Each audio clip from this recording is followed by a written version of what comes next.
Welcome to the Just Motherhood podcast. I'm your host, Isabella, and I'm so glad you're here. This is a space where we come together to embrace the real, raw, and beautiful journey of motherhood. Here, we'll navigate the challenges of motherhood together, while I offer you support and encouragement to help you show up as your best self and to thrive in your role as a mom. Whether you're currently pregnant, adjusting to postpartum life, or you're a seasoned mom, you have found a community that gets it. So grab a cozy spot, maybe a cup of coffee, and let's get started. Hey friends, and welcome to this episode of the Just Motherhood podcast.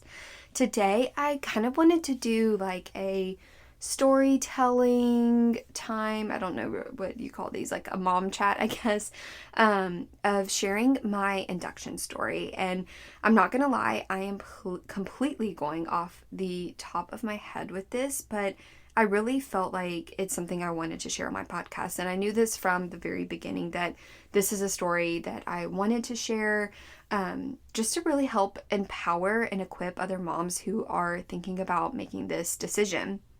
I know that when I was considering induction, I was doing so much research. I was watching YouTube videos and listening to podcasts, and there was a lot of people that just like shared what it was, like whether it was they were moms that never had an induction, but they just knew about it, or they were like some kind of a medical provider and they would share insight. But I really wanted to hear like the stories. What was a mom's experience with getting an induction?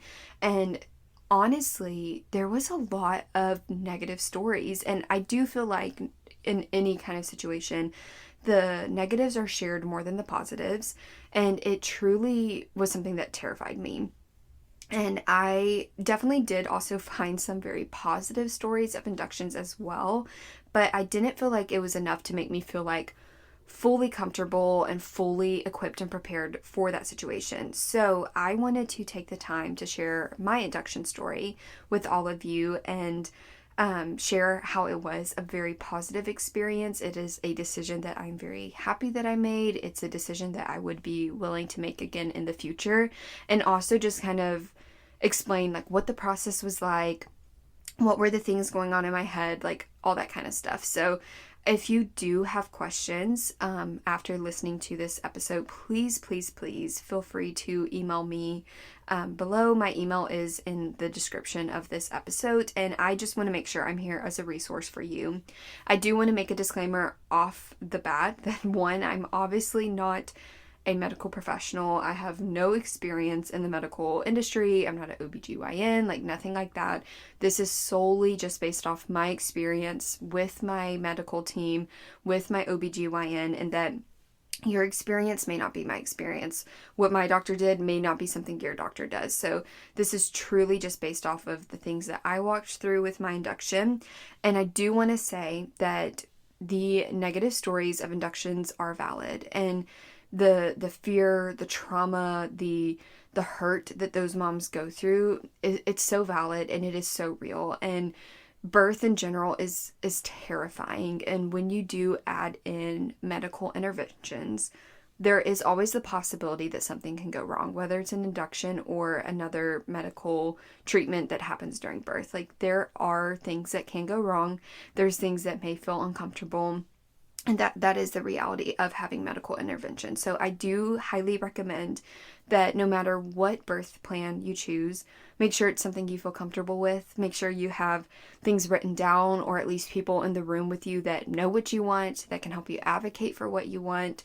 And just make sure that you do your own research.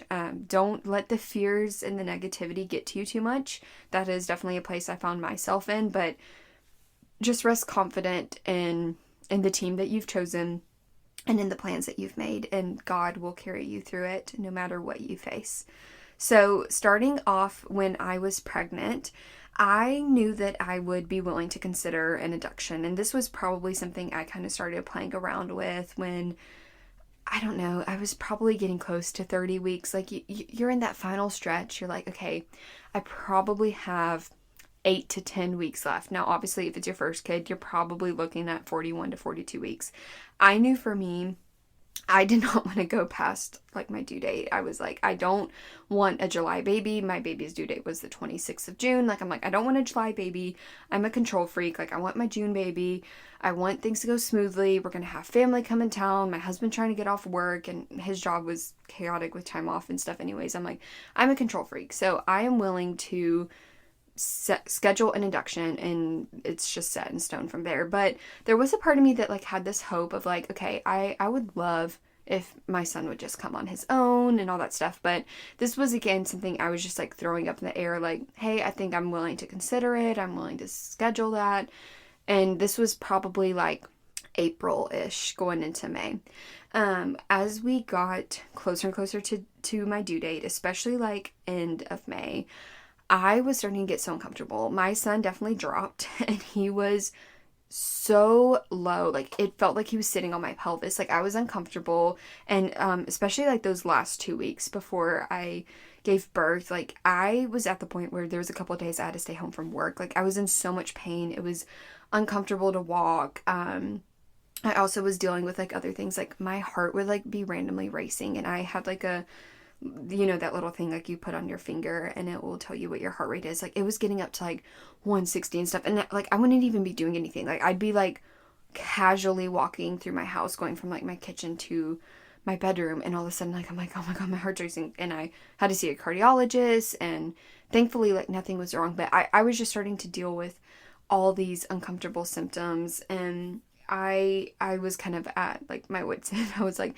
okay, there's just scheduling wise all these things coming up. But now physically, I'm uncomfortable. I'm like, I am ready to get this baby out. Like, I just need him out. I loved being pregnant so much, and it would never make me not want to be pregnant again. Like, I loved my pregnancy, but towards the end, I was like, I'm just ready. So I did decide to schedule my induction, and we scheduled it for, it was technically the Wednesday before my son was due, so I was 39 and a half weeks. That was the 21st, but with inductions, you're probably looking at 24 hours. So I knew that he probably was not going to be born until the 22nd. So, and getting prepared for my induction, like I said, I was listening to so many things, all this kind of stuff. I did start drinking like the red raspberry leaf tea, and I would make it cold and do like half of that and half pineapple juice together. I was trying to walk and bouncing on my yoga ball and like all these things. Like, I was trying to do some of like the tips and tricks, because I'm like, okay, at the end of the day, induction or not, like, I am still trying to push this baby out of my body. I want to prep my body and be prepared. So I'm not going to talk about all that in depth, but if you have questions about like preparing for labor, I'm happy to share that. But I did start doing some of those things once I hit like 36, 37 weeks pregnant. So the day of my induction, we were scheduled for a 3 p.m. appointment with my OBGYN, and that is pretty much standard practice. My OBGYN is in like, I guess it's called like the medical plaza or whatever, that's connected to the hospital that I was going to be delivering in. And her group is not like doctors at my hospital. They just like work there, and they have like the rights to obviously be there for delivery and deliver a baby and all that stuff. So we drove there at 3 p.m. and I did decide to do a Foley balloon. I kind of was nervous about it. It was something that my OBGYN kind of recommended like as her first option of like, I really like the Foley balloon. And as I looked into it more, I felt very comfortable with it, because even though it was obviously medical intervention and it is something that gets inserted inside of you, it isn't like I'm pumping down my body like full of medication or cervical ripener or obviously Pitocin. Like, it kind of feels like a little bit more on the natural side. I don't know if that makes any sense, but I was like, okay, at least I'm not like getting hooked up to an IV right off the bat and getting like my body like pumped full of medication to send my body into labor. Like, this felt like a good option to start with. So I got the Foley balloon inserted at about 3 p.m., 3:30, and then they wheeled me from the plaza like over the catwalk into the hospital, got me in my room. They made me get in a gown, and I noticed immediately I was like cramping. I was not expecting that. I thought it was because the Foley balloon was not in me. And the whole point of the Foley balloon, it's like a little tiny ball that they insert it into through your cervix. So now it's inside your uterus. They fill it with saline water, so it's probably about the size of a golf ball. I don't know. I didn't really like see it up close once it got out, but it's supposed to help you start dilating, and it falls out I think when you're at about 4 centimeters or so, and I was only like less than half a centimeter dilated, like going in to get induced. So it definitely needed some work, but I thought I was having these like cramps because I like got this thing inserted in me, and my nurse, her name was Tammy. She was so sweet, so amazing, like literally the best nurse. I hope that whenever I have more kids in the future, she's still working there and she could be my nurse again. But she, like, obviously, she puts all like the little machines on me so that you can hear the baby's heartbeat and stuff, and she can see my contractions, and she's like, you're having contractions. And I was like, what? Like, I thought I was just like cramping because of the Foley balloon. And she's like, no, you're having contractions right now. So I don't know if that's everybody's experience, but the Foley balloon immediately, like, we're probably about 45 minutes now after getting it inserted. It definitely felt like contractions. Once she said it, like, it was definitely starting to pick up more and more, but it sent me into that immediately. And I think, if I'm not mistaken, I was having like 4 to 5, I don't know, contractions within like a 10-minute span. And apparently my contractions were too close to where they were not able to give me a cervical ripener. So I'm not really sure like what the reasoning is behind that, but I trusted my team. I didn't feel like pushing for more questions, but the Foley balloon basically like sent my body into like getting prepared to push this baby out. So I don't know if that would be your experience if you do the balloon, but I was very glad that that was happening for me. But the contractions definitely were starting to get a little bit more intense. I would say that I feel like I have a pretty decent pain tolerance.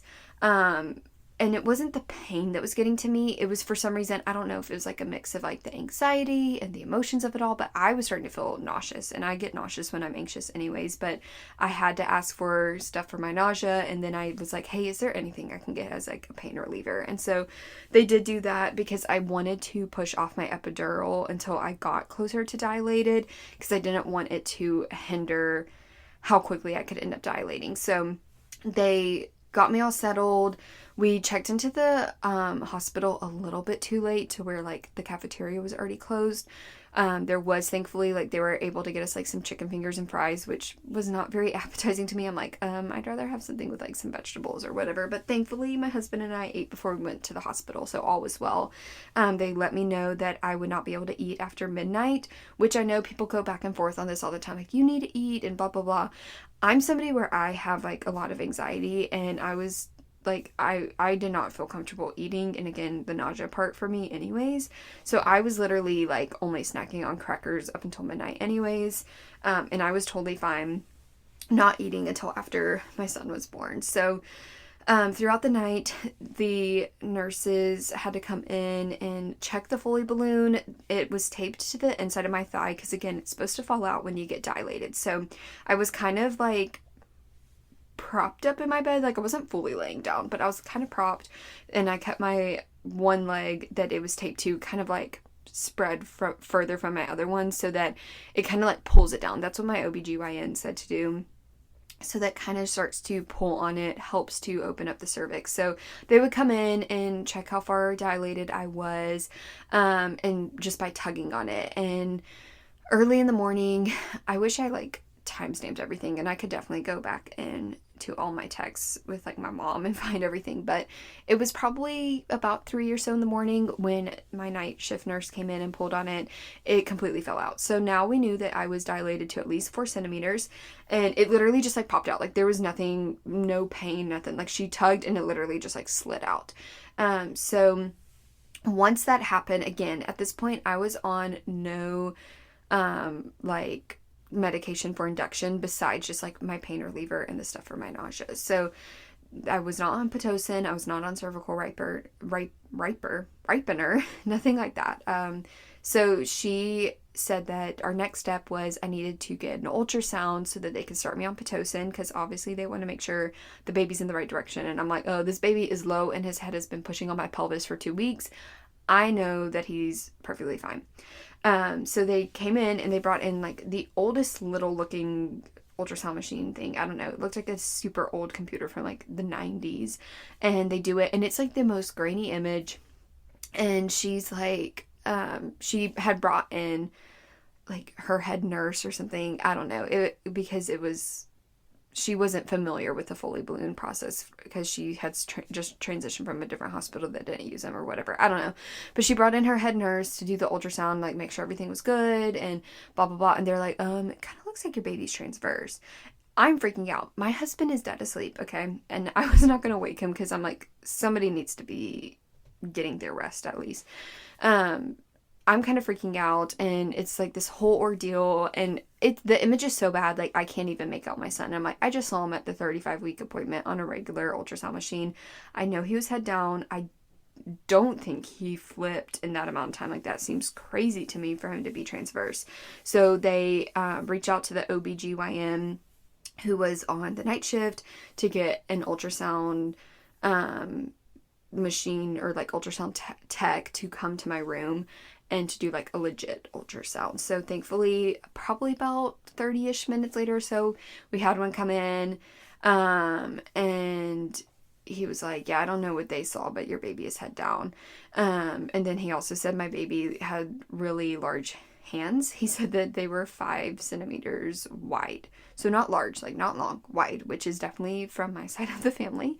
But when my nurses came back in, they said that he was sunny side up, which means that when he would be born, his nose would be facing up towards the ceiling, which you can still push out a baby that way, but they said it would just be a little bit harder because now his nose would have to like go under, like the bones in my pelvis. So I kind of was freaked out about that, but I'm like, okay, at least he's head down.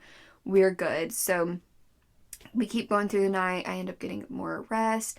And then about 7 in the morning, a little bit after 7, the OB on call, she came in because we said that we would break my water at 7 if it didn't break naturally. And it didn't. My OBGYN is the one that already prepared me that at 7 a.m. they would come break my water. So she came in, did that, literally felt like I peed myself everywhere. And then when I had to get up to pee, probably about like 30 or so minutes later, like all this water is just like gushing all over the floor.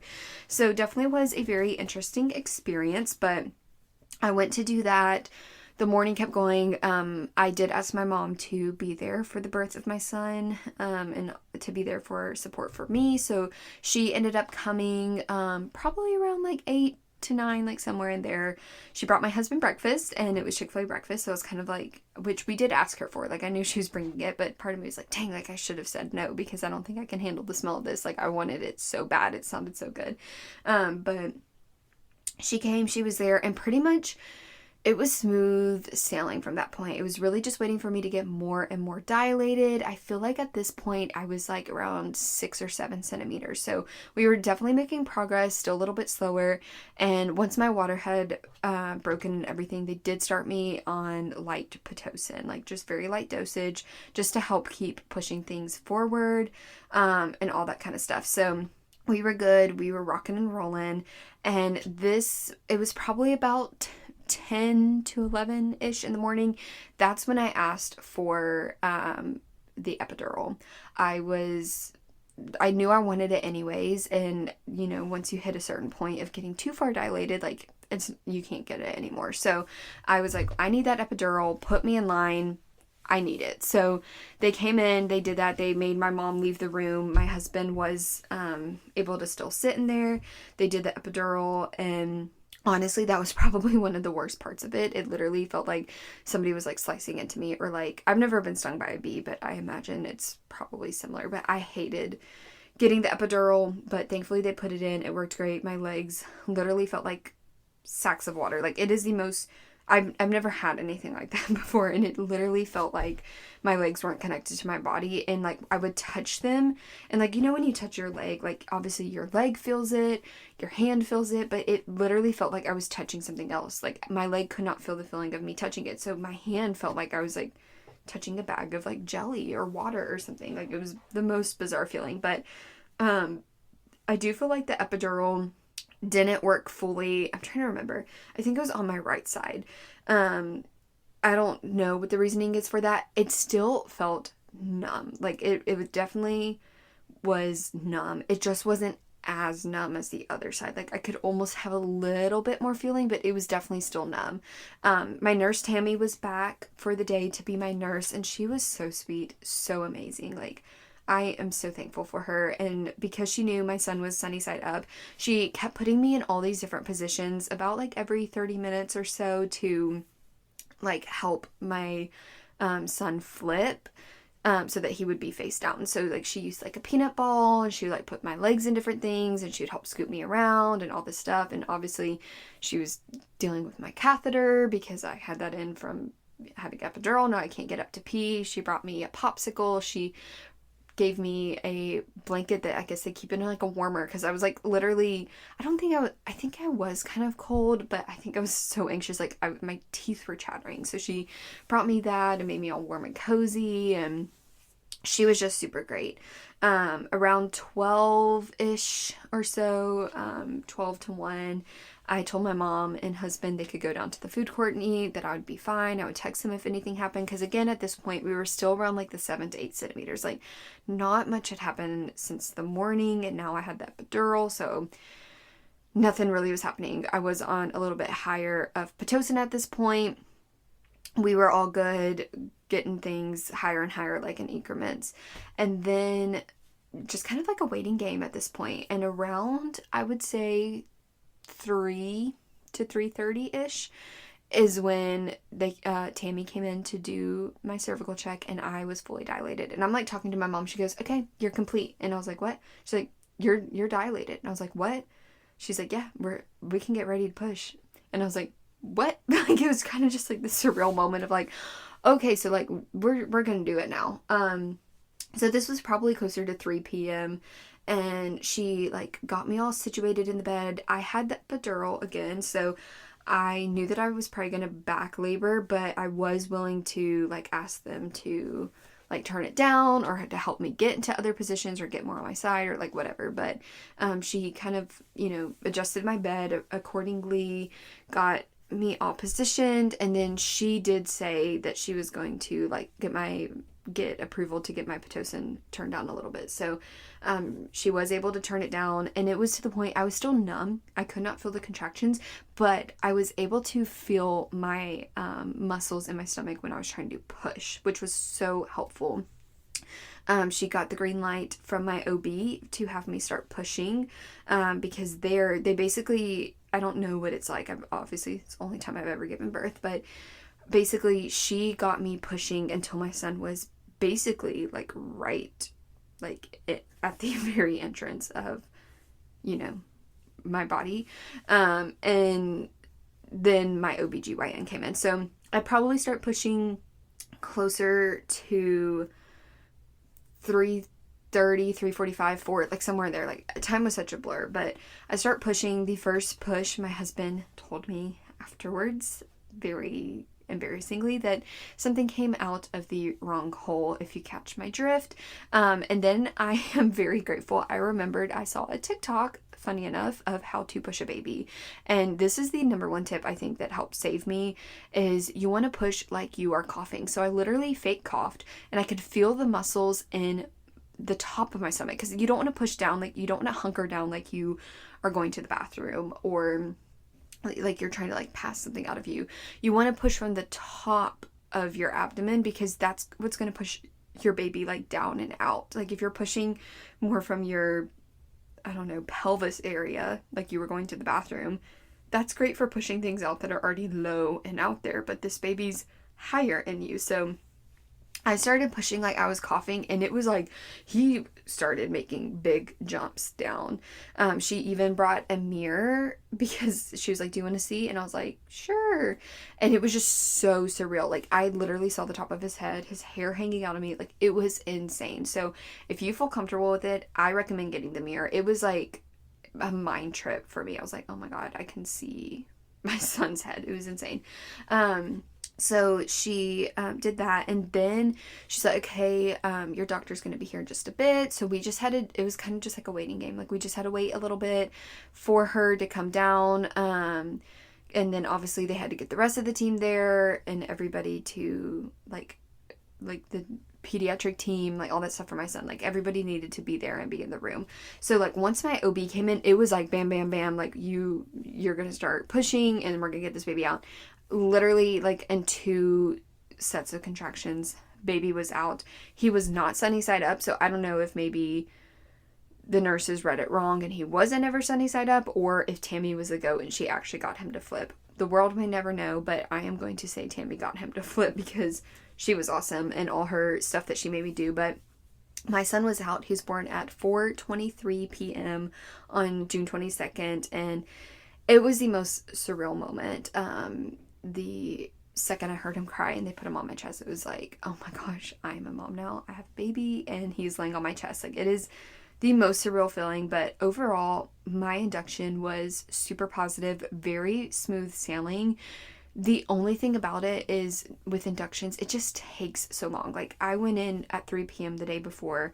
My son was born over 24 hours later. And that's, so that is the only thing with inductions, is it is going to take a long time. And then because you are forcing your body to go into labor, sometimes like the dilating and stuff like that can take a little bit longer. But I know my mom, when she went to go get induced with my sister, who obviously was her second baby, I think that her whole thing was like so quick. Like, it was a much quicker process. So it could also be, the number of kids that you've already birthed before. But overall, I will say I'm very pleased with my induction. I really loved it and enjoyed the process and enjoyed the experience. And I feel like if I ever decide to have an induction again, or if it's deemed medically necessary, I feel like I'll feel a lot more at peace about it, because I'll know what to expect having been through it now. Even just birthing a baby in general, like I feel like that's nerve-wracking whether you get induced or not, but having gone through that experience, it's almost something like I feel so much more confident in, and I definitely would recommend induction to anybody that's considering it. If you're not considering it or don't want it, don't feel like you have to get it. Don't feel like, even if your doctor is saying to get it, don't get it if you don't want to get an induction. But if that's something, whether you physically feel like you need to, or if it's better for your family, or if you're just ready to get that baby out, like, you make that choice and rest in the confidence of the Lord, of knowing that He's going to work all things for your good, that all things are going to be perfectly okay when you trust in Him, and that it can be a really beautiful, positive birth experience.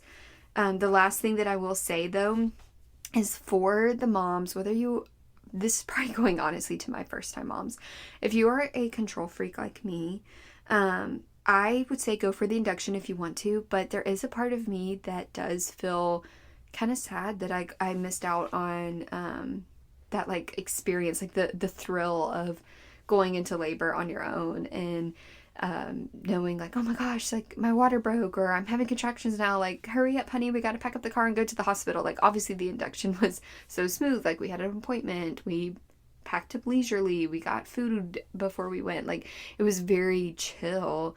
But there's a part of me that's like, gosh, I wish I would have like just had like a normal experience of like going into labor.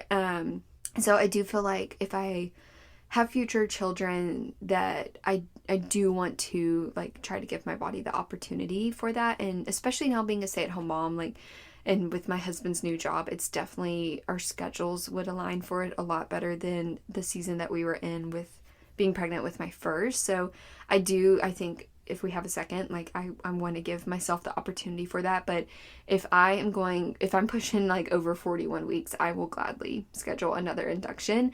But I feel like whether you choose to do an induction or not, it can be a really beautiful experience. Just the whole process of birthing a baby is so incredible, and amazing. So if that is something you're considering, please make sure you do your research, talk with your OBGYN, make a very educated decision, and do it in confidence. And I know it's still going to be a little bit stressful. There's still probably going to be some anxiety about it. Like, you're birthing a baby out of your body. A baby is coming out of you. And that can be a very overwhelming and emotional experience. And so feel all the feelings, but I hope that my story gives you a little bit of confidence, or at least some hope that it's not always negative, it's not always scary, and it can be a great process. So I'm going to pray for you real quick before we close out.